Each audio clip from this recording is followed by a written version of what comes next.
Kerinduan Segala Zaman oleh Ellen G. White. Bab 10. Suara di Padang Belantara. Dari antara orang-orang yang setia di kalangan orang Israel yang telah lama menantikan kedatangan Mesias, bangkitlah sang pelopor bagi Kristus, Imam Sakaria yang sudah tua dan istrinya Elisabet. Keduanya adalah benar di hadapan Tuhan, dan dalam hidup mereka yang tenang dan suci, cahaya iman bersinar seperti sebuah bintang dalam kegelapan hari-hari yang penuh kejahatan itu. Kepada suami istri yang beribadah ini, telah dijanjikan seorang anak laki-laki yang akan berjalan mendahului Tuhan untuk mempersiapkan jalan baginya. Sakaria tinggal di seluruh pegunungan Yudea, tetapi ia telah pergi ke Yerusalem untuk bekerja seminggu lamanya dalam bait suci, suatu kewajiban yang dituntut 2 kali setahun dari imam-imam menurut gilirannya. Pada suatu hari, waktu giliran rombongannya, Sakaria melakukan tugas keimamatan di hadapan Tuhan. Sebab ketika diundi, sebagaimana lazimnya untuk menentukan imam yang bertugas, dialah yang ditunjuk masuk ke dalam bait suci dan membakar ukupan di situ. Ia sedang berdiri di muka mezbah keemasan di dalam bilik yang suci di bait suci.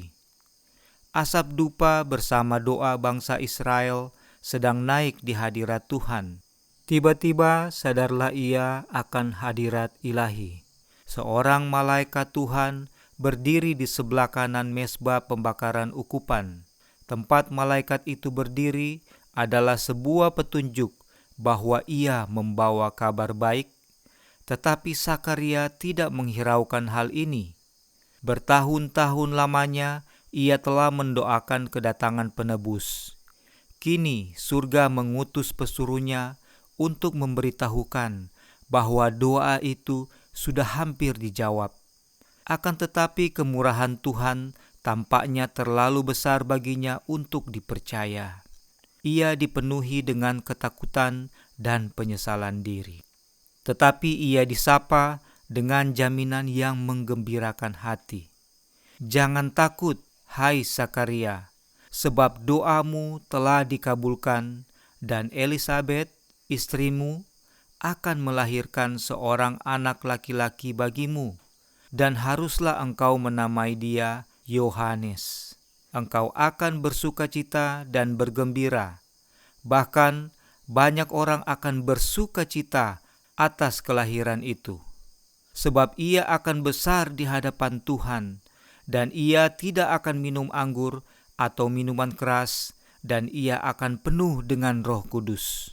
Ia akan membuat banyak orang Israel berbalik kepada Tuhan, Bapa mereka, dan ia akan berjalan mendahului Tuhan dalam roh dan kuasa Elia untuk membuat hati bapa-bapa berbalik kepada anak-anaknya dan hati orang-orang durhaka kepada pikiran orang-orang benar, dan dengan demikian menyiapkan bagi Tuhan suatu umat yang layak baginya. Lalu kata Sakaria kepada malaikat itu, "Bagaimanakah aku tahu bahwa hal ini akan terjadi? Sebab aku sudah tua dan istriku sudah lanjut umurnya." Sakaria tahu betul bagaimana kepada Abraham di masa tuanya telah dikaruniakan seorang anak, sebab ia percaya bahwa ia yang telah berjanji itu setia adanya. Tetapi seketika lamanya imam yang sudah tua itu mengalihkan pikirannya ke arah kelemahan kemanusiaan. Ia lupa bahwa apa yang telah dijanjikan Tuhan, ia sanggup melaksanakannya. Alangkah besarnya perbedaan antara sifat kurang percaya ini dengan iman yang polos dan indah dari mana gadis Nazaret itu, yang jawabnya terhadap pemberitahuan ajaib dari malaikat itu ialah, "Sesungguhnya aku ini adalah hamba Tuhan. Jadilah padaku menurut perkataanmu itu." Lukas 1 ayat 38. Lahirlah seorang anak bagi Sakaria, seperti juga lahirnya anak Abraham dan anak Maria, haruslah mengajarkan suatu kebenaran rohani yang besar, suatu kebenaran yang tidak gampang kita pelajari dan lekas melupakannya. Dalam diri kita sendiri, kita tidak sanggup berbuat sesuatu perkara yang baik, tetapi apa yang tidak dapat kita perbuat akan terjadi oleh kuasa Tuhan dalam tiap-tiap jiwa yang menyerah dan percaya. Oleh percayalah anak perjanjian dikaruniakan. Oleh iman pula hidup kerohanian dilahirkan, dan kita disanggupkan untuk melakukan pekerjaan kebenaran. Untuk menjawab pertanyaan Sakaria, malaikat itu berkata, "Akulah Gabriel yang melayani Tuhan, dan aku telah diutus untuk berbicara dengan engkau dan untuk menyampaikan kabar baik ini kepadamu."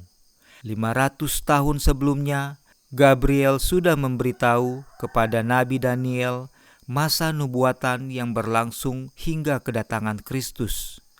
Pengetahuan bahwa akhir masa ini sudah dekat telah menggerakkan Sakaria untuk mendoakan kedatangan Mesias itu. Kini, justru utusan yang telah menyampaikan nubuatan itu sudah datang untuk mengumumkan kegenapannya. Perkataan malaikat itu, "Akulah Gabriel yang melayani Tuhan," menunjukkan bahwa ia menduduki suatu jabatan yang amat terhormat di istana surga. Ketika ia datang dahulu membawa kabar kepada Daniel, ia berkata, "Tidak ada satupun yang berdiri di pihakku dengan tetap hati melawan mereka, kecuali Mikael, yaitu Kristus, pemimpin itu." Daniel 10 ayat 21. Tentang Gabriel, Juru Selamat berfirman dalam Wahyu bahwa disuruhkannya malaikatnya menyatakan dia kepada Yohanes, hambanya. Wahyu 1 ayat 11. Dan kepada Yohanes, malaikat itu menandaskan, "Akulah hamba, sama seperti engkau dan saudara-saudaramu, para nabi." Wahyu 22 ayat 9. Pikiran yang sungguh mengagumkan bahwa malaikat yang setingkat di bawah anak Bapa dalam hal kemuliaan, ialah yang dipilih untuk memaparkan maksud-maksud Tuhan kepada manusia yang berdosa. Sakaria telah menyatakan kebimbangan akan perkataan malaikat itu. Ia terpaksa tidak boleh berbicara lagi hingga perkataan itu digenapi. "Sesungguhnya," kata malaikat itu, "engkau akan menjadi bisu sampai kepada hari di mana semuanya ini terjadi, karena engkau tidak percaya akan perkataanku yang akan nyata kebenarannya pada waktunya." Adalah kewajiban imam dalam upacara ini untuk melayangkan doa pengampunan dosa orang banyak dan bangsa itu serta kedatangan Mesias. Tetapi ketika Sakaria mencoba hendak melakukan ini, sepatah kata pun tidak dapat diucapkannya. Setelah keluar mendoakan orang banyak, ia memberi isyarat kepada mereka, sebab ia tetap bisu. Mereka sudah menunggu lama dan sudah mulai merasa agak khawatir, jangan-jangan ia sudah dibinasakan oleh hukuman Tuhan. Tetapi ketika ia keluar dari bilik yang suci, wajahnya bersinar-sinar dengan kemuliaan Tuhan, dan mengertilah mereka bahwa ia telah melihat suatu penglihatan di dalam bait suci. Sakaria memberitahukan kepada mereka dengan isyarat apa yang telah dilihat dan didengarnya. Dan ketika selesai jangka waktu tugas jabatannya, ia pulang ke rumah. Tidak lama setelah anak yang dijanjikan itu lahir, terurailah lidah bapa itu. Lalu ia berkata-kata dan memuji Tuhan. Maka ketakutanlah semua orang yang tinggal di sekitarnya, dan segala peristiwa itu menjadi buah tutur di seluruh pegunungan Yudea.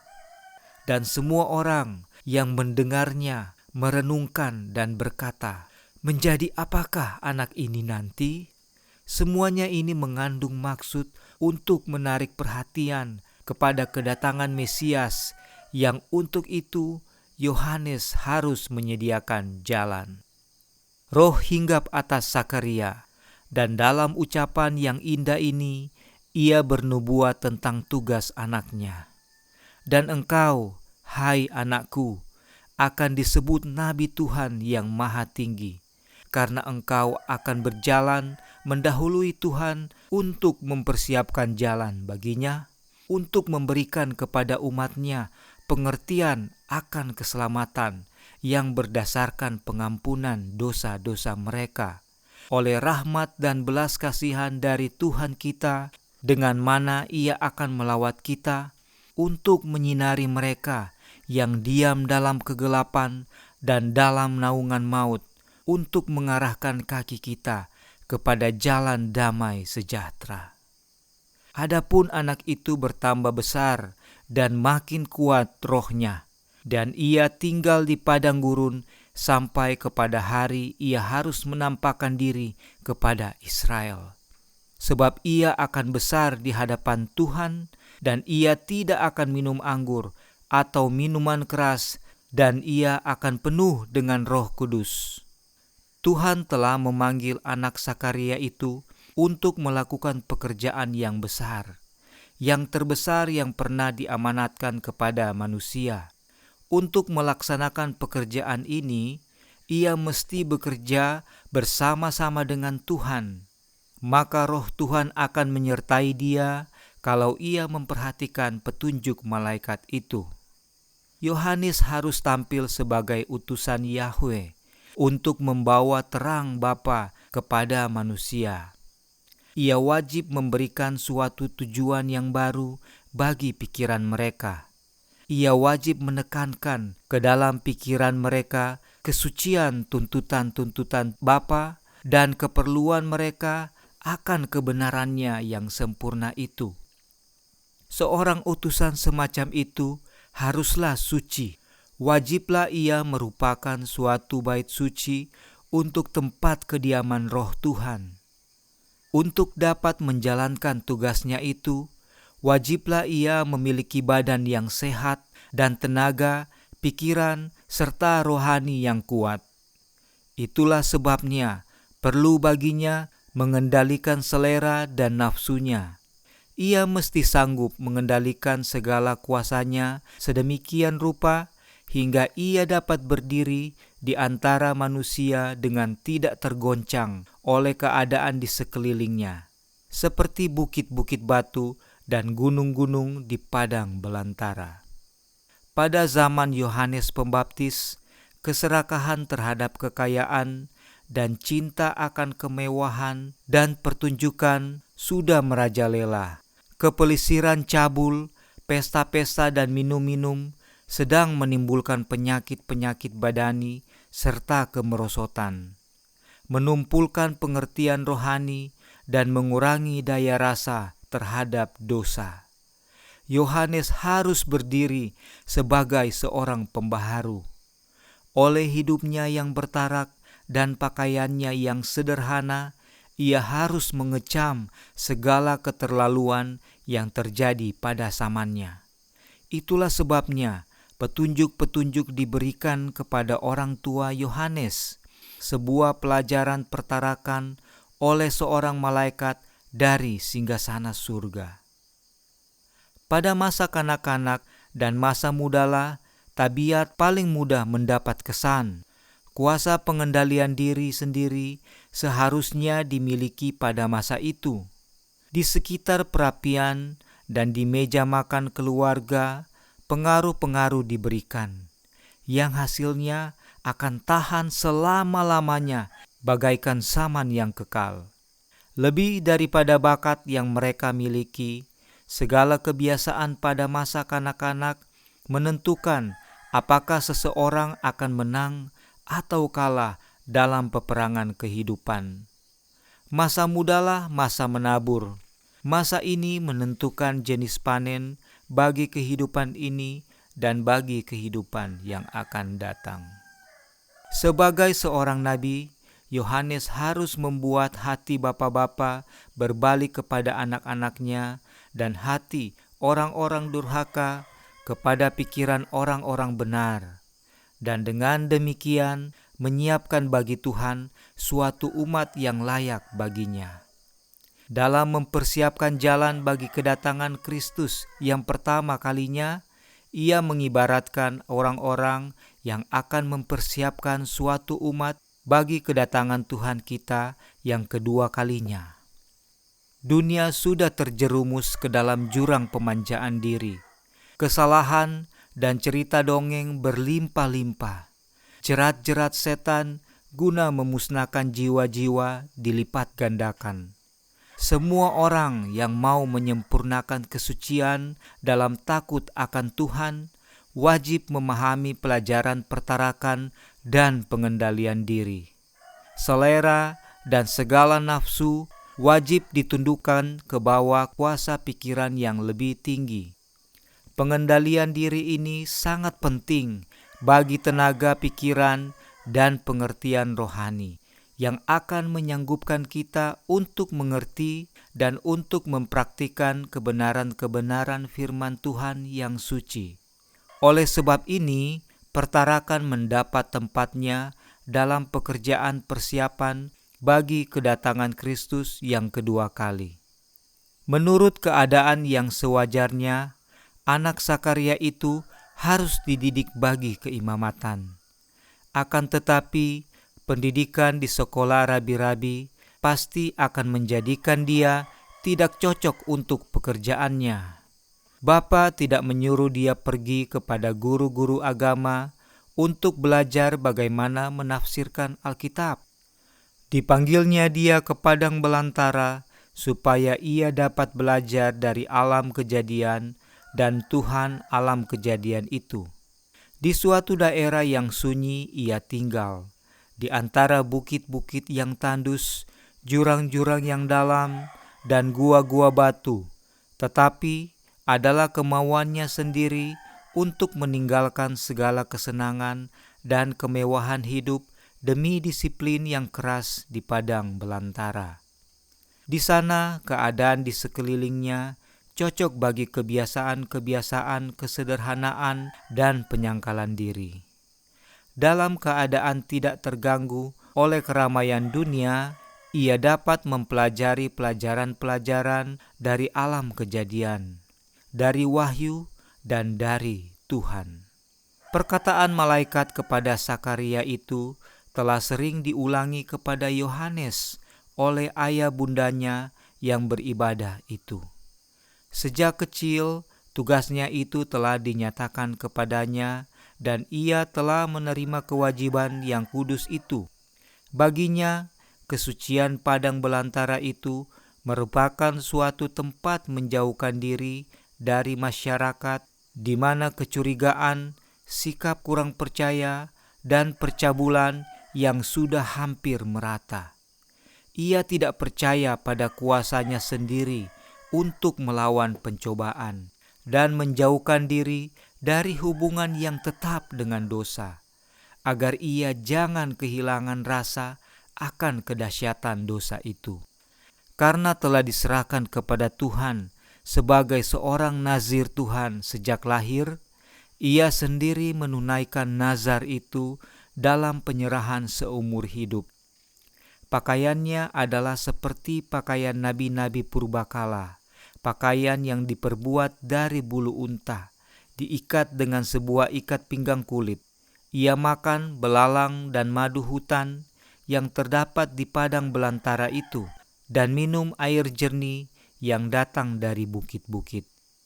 Tetapi kehidupan Yohanes tidak dihabiskannya untuk bermalas-malas, untuk semata-mata bertekun dengan muka muram, atau mengasingkan diri untuk kepentingan diri sendiri. Kadang-kadang ia pergi berbaur dengan orang banyak, dan ia selamanya merupakan seorang pengamat yang menunjukkan perhatian besar terhadap apa yang terjadi di dunia. Dari tempat kediamannya yang suci itu, ia mengamat-amati perkembangan peristiwa. Dengan penglihatan yang diterangi oleh Roh Ilahi, dipelajarinya tabiat-tabiat manusia, supaya ia tahu bagaimana cara mencapai hati mereka dengan pekabaran dari surga. Beban tugasnya dipikulnya. Dalam kesunyian oleh renungan dan doa, ia berusaha memperkuat jiwanya guna pekerjaan hidup yang ada di hadapannya. Sungguh pun jauh di padang belantara, tidaklah ia bebas dari penggodaan. Sedapat-dapatnya ia menutup setiap jalan yang dapat dimasuki oleh setan. Namun ia masih juga diserang oleh penggoda itu. Tetapi pandangan rohaninya terang. Ia telah mengembangkan tenaga dan keputusan tabiat. Maka dengan pertolongan Roh Kudus, ia sanggup mengenal bujukan setan dan melawan kuasanya. Yohanes mendapat sekolah dan tempat pemukiman di padang belantara. Sebagaimana halnya dengan Musa dahulu kala di antara pegunungan Midian. Ia dikelilingi oleh hadirat Tuhan serta dikelilingi dengan tanda-tanda kuasanya. Bukanlah nasibnya untuk tinggal sebagaimana halnya dengan pemimpin besar Israel itu dahulu kala. Ia di tengah-tengah kesunyian pegunungan yang hebat dan mulia, tetapi di hadapannya adalah gunung-gunung Moab di seberang Yordan, yang berbicara tentang Dia yang telah mendirikan gunung-gunung itu, serta memperlengkapinya dengan kekuatan. Pemandangan alam yang suram dan ngeri di tempat kediamannya di padang belantara itu dengan jelas melukiskan keberadaan Israel. Kebun anggur Tuhan yang subur itu sudah menjadi padang gurun yang sunyi. Tetapi di atas padang gurun itu, langit melengkung terang dan indah. Awan-awan yang berkumpul, gelap dengan badai, dilengkungi dengan pelangi perjanjian. Demikianlah di atas kehinaan Israel, bersinarlah kemuliaan kerajaan Mesias yang telah dijanjikan itu. Awan murka dilingkungi pelangi perjanjian kemurahannya. Seorang diri pada waktu malam yang sunyi, ia membaca janji Tuhan kepada Abraham tentang benih yang tidak terhitung seperti bintang-bintang banyaknya. Cahaya fajar yang menyepu pegunungan Moab bercerita tentang Dia yang akan menjadi seperti fajar di waktu pagi, pagi yang tidak berawan. 2 Samuel 23 ayat 4. Dan dalam kegemilangan siang hari, dilihatnya kemegahan kenyataannya. Manakala kemuliaan Tuhan akan dinyatakan dan seluruh umat manusia akan melihatnya bersama-sama. Yesaya 40 ayat 5. Dengan roh yang segan namun penuh sukacita, ia memeriksa dalam gulungan-gulungan surat nubuatan segala kenyataan tentang kedatangan Mesias, benih perjanjian yang akan meremukkan kepala ular itu. Silo, pemberi damai itu, yang akan menampakkan diri sebelum seorang raja berhenti berkerajaan di atas tahta Daud. Kini waktunya sudah tiba. Seorang pemerintah bangsa Romawi bersemayam dalam istana di atas bukit Sion. Oleh firman Tuhan yang pasti, Kristus itu pun sudah lahir. Gambaran Yesaya yang indah tentang kemuliaan Mesias menjadi pelajarannya siang dan malam. Pucuk dari akar Isai, seorang raja yang akan memerintah dalam kebenaran, menghakimi orang-orang lemah dengan keadilan. Perteduhan terhadap angin dan tempat perlindungan terhadap angin ribut. Naungan batu yang besar di tanah yang tandus. Israel tiada lagi akan disebut yang ditinggalkan suami ataupun tanahnya yang sunyi, melainkan akan disebut oleh Tuhan yang berkenan kepadaku dan tanahnya bersuami. Yesaya 11 ayat 4, 32 ayat 2, 62 ayat 4. Hati orang buangan yang kesunyian itu dipenuhi dengan penglihatan yang mulia. Ia memandang kepada raja itu dalam kemuliaannya, lalu diri pun dilupakan. Ia melihat kemuliaan kesucian, lalu merasa dirinya tidak sanggup dan tidak layak. Ia sudah sedia untuk pergi sebagai utusan surga, tiada gentar oleh kemanusiaan, sebab ia telah memandang kepada Ilahi. Ia dapat berdiri tegak dan berani di hadapan raja-raja duniawi, sebab ia sudah sujud di hadapan raja segala raja. Yohanes belum mengerti betul sifat kerajaan Mesias itu. Ia mengharap bahwa Israel akan dilepas dari musuh-musuh bangsanya. Tetapi kedatangan seorang raja dalam kebenaran dan penetapan Israel sebagai suatu bangsa yang suci merupakan tujuan harapannya yang besar itu. Demikianlah ia percaya akan digenapkannya nubuatan yang diberikan pada waktu ia lahir, dan mengingat akan perjanjiannya yang kudus, supaya kita terlepas dari tangan musuh dan dapat beribadah kepadanya tanpa takut, dalam kekudusan dan kebenaran di hadapannya seumur hidup kita. Ia melihat bangsanya tertipu, merasa puas akan diri sendiri, dan tidur dalam dosa-dosanya. Ia ingin membangunkan mereka kepada cara hidup yang lebih suci, kabar yang telah diberikan Tuhan kepadanya supaya disiarkan, dimaksudkan untuk mengejutkan mereka dari kelalaiannya dan membuat mereka gemar karena kejahatannya yang besar itu.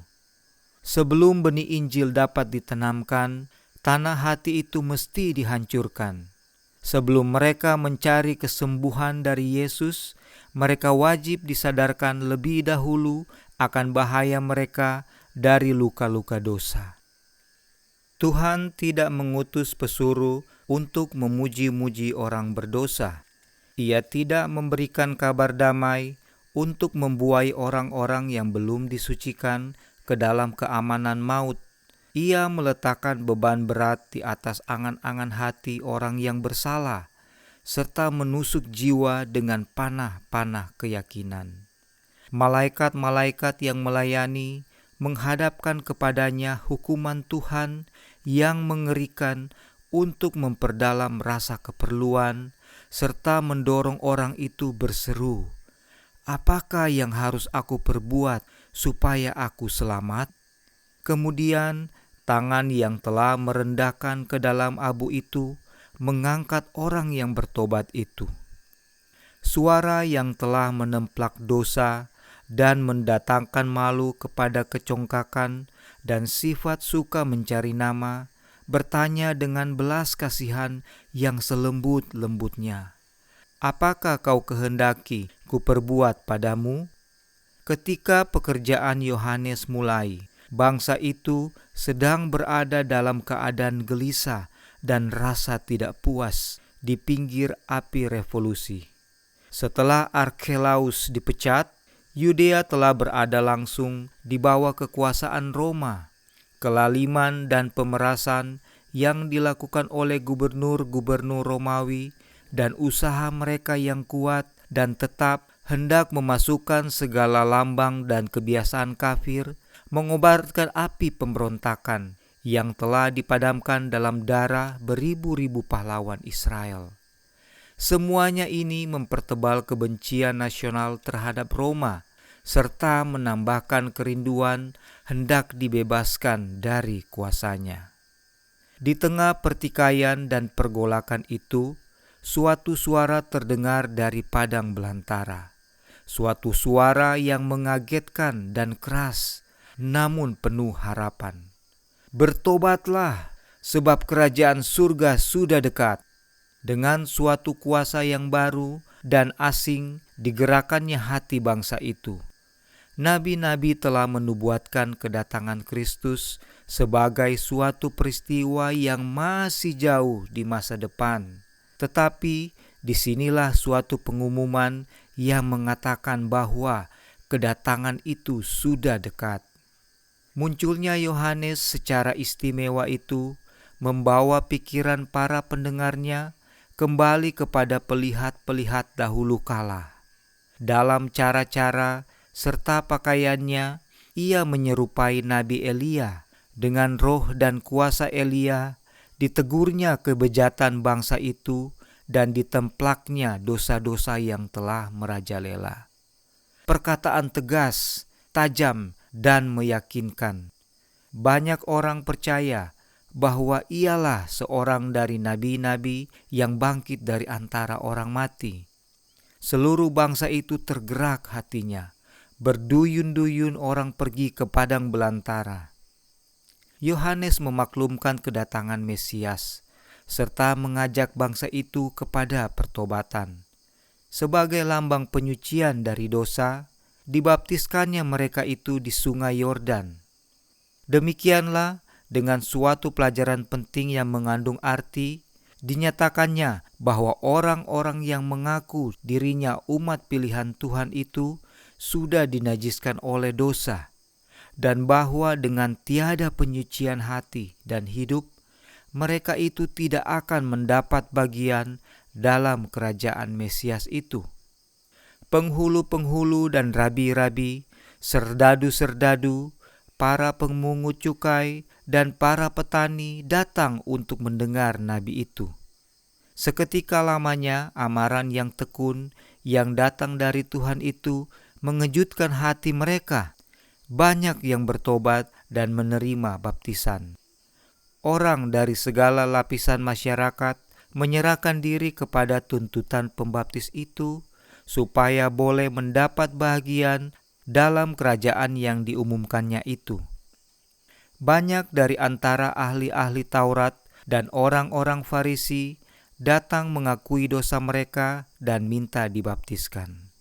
Mereka telah meninggikan diri sendiri sebagai orang yang lebih baik daripada orang lain dan telah menuntun orang banyak untuk memandang tinggi kesalahan mereka. Sekarang segala rahasia hidup mereka yang bersalah itu tersingkap. Tetapi Yohanes diberitahu oleh Roh Suci bahwa banyak dari orang-orang ini tidak menaruh keyakinan akan dosa. Mereka adalah pengikut jalannya waktu. Sebagai sahabat Nabi itu, mereka berharap akan mendapat keridlaan dari Raja yang akan datang itu. Maka, oleh menerima baptisan dari tangan guru muda yang termasyhur ini, mereka bermaksud memperkuat pengaruh mereka dalam masyarakat. Yohanes menghadapi mereka dengan pertanyaan yang tajam ini. Hai kamu keturunan ular beludak, siapakah yang mengatakan kepada kamu bahwa kamu dapat melarikan diri dari murka yang akan datang? Jadi, hasilkanlah buah yang sesuai dengan pertobatan, dan janganlah mengira bahwa kamu dapat berkata dalam hatimu, Abraham adalah bapa kami, karena aku berkata kepadamu, Tuhan dapat menjadikan anak-anak bagi Abraham dari batu-batu ini. Orang Yahudi telah salah menafsirkan janji Tuhan tentang kecintaan yang kekal terhadap Israel. Beginilah firman Tuhan yang memberi matahari untuk menerangi siang, yang menetapkan bulan dan bintang-bintang untuk menerangi malam, yang mengharu biru laut sehingga gelombang-gelombangnya ribut. Tuhan semesta alam namanya. Sesungguhnya seperti ketetapan-ketetapan ini tidak akan beralih dari hadapanku, demikianlah firman Tuhan. Demikianlah keturunan Israel juga tidak akan berhenti menjadi bangsa di hadapanku untuk sepanjang waktu. Beginilah firman Tuhan, sesungguhnya seperti langit di atas tidak terukur dan dasar-dasar bumi di bawah tidak terselidiki, demikianlah juga aku tidak akan menolak segala keturunan Israel, karena segala apa yang dilakukan mereka, demikianlah firman Tuhan. Yeremia 31 ayat 35 sampai 37. Orang Yahudi mengira karena mereka keturunan Abraham, mereka berhak atas janji ini, tetapi mereka mengabaikan syarat-syarat yang telah ditentukan oleh Tuhan. Sebelum memberikan janji itu, Ia telah berfirman, "Aku akan menaruh Tauratku dalam batin mereka dan menuliskannya dalam hati mereka. Maka Aku akan menjadi Tuhan mereka dan mereka akan menjadi umatku. Sebab Aku akan mengampuni kesalahan mereka dan tidak lagi mengingat dosa mereka." Yeremia 31 ayat 33 dan 34. Kepada suatu bangsa yang dalam hatinya hukumnya tertulis, kasih sayang Tuhan dipastikan. Mereka satu dengan Dia, tetapi orang Yahudi telah memisahkan diri dari Tuhan. Karena dosa, mereka menderita di bawah hukumnya. Inilah yang menyebabkan perhambaan mereka kepada bangsa kafir. Pikiran mereka sudah digelapkan oleh pelanggaran, dan oleh sebab pada waktu yang lalu Tuhan telah memberikan kepada mereka kasih sayang yang begitu besar. Mereka memaafkan segala dosa mereka. Mereka memuji-muji diri dengan mengatakan bahwa mereka lebih baik daripada orang lain dan berhak mendapat berkat-berkat-Nya. Hal ini dituliskan untuk menjadi peringatan bagi kita yang hidup pada waktu di mana zaman akhir telah tiba. 1 Korintus 10 ayat 11. Betapa sering kita salah menafsirkan berkat-berkat Tuhan, serta memuji diri kita sendiri bahwa kita beroleh kasih sayang karena sesuatu kebaikan yang ada dalam diri kita. Tuhan tidak dapat melakukan bagi kita apa yang ingin dilakukan. Segala karunia-Nya telah digunakan untuk memperbesar kepuasan diri kita sendiri, serta untuk mengeraskan hati kita dalam keadaan kurang percaya dan dosa. Yohanes menandaskan kepada guru-guru Israel itu bahwa kecongkakan hati, sifat mementingkan diri, serta kebengisan mereka itu menunjukkan bahwa mereka adalah keturunan ular beludak, suatu kutuk yang sungguh amat berbahaya bagi orang banyak, bukannya anak-anak Abraham yang adil dan penurut itu. Mengingat terang yang telah mereka terima dari Tuhan, mereka bahkan lebih jahat lagi daripada orang kafir, terhadap siapa mereka merasa diri sendiri jauh lebih tinggi. Mereka sudah melupakan batu yang daripadanya mereka telah dipahat, dan lubang yang dari dalamnya mereka telah digali. Tuhan tidak bergantung pada mereka untuk melaksanakan maksud-Nya. Sebagaimana Ia telah memanggil Abraham keluar dari suatu bangsa kafir, demikian pula Ia dapat memanggil orang lain ke dalam pekerjaan-Nya. Hati mereka mungkin tampak tidak bernyawa sekarang ini, sama seperti batu-batu di padang belantara, tetapi roh-Nya dapat menghidupkan mereka untuk melakukan kehendak-Nya, serta menerima kegenapan janji-Nya. Dan lagi, kata Nabi itu, kapak sudah tersedia pada akar pohon, dan setiap pohon yang tidak menghasilkan buah yang baik pasti ditebang dan dibuang ke dalam api. Bukan oleh namanya, melainkan oleh buahnya, nilai sesuatu pohon ditentukan. Kalau buahnya tidak berguna, maka namanya tidak dapat menyelamatkan pohon itu dari kebinasaan. Yohanes menegaskan kepada orang Yahudi bahwa kedudukan mereka di hadapan Tuhan harus ditentukan oleh tabiat serta kehidupan mereka. Pengakuan tidak berguna kalau kehidupan dan tabiat mereka tidak sesuai dengan hukum Tuhan.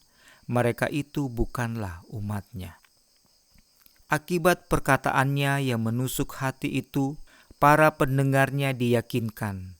Mereka datang kepadanya dengan pertanyaan, "Jika demikian, apakah yang harus kami perbuat?" Jawabnya, "Barang siapa mempunyai 2 helai baju, hendaklah ia membaginya dengan yang tidak punya.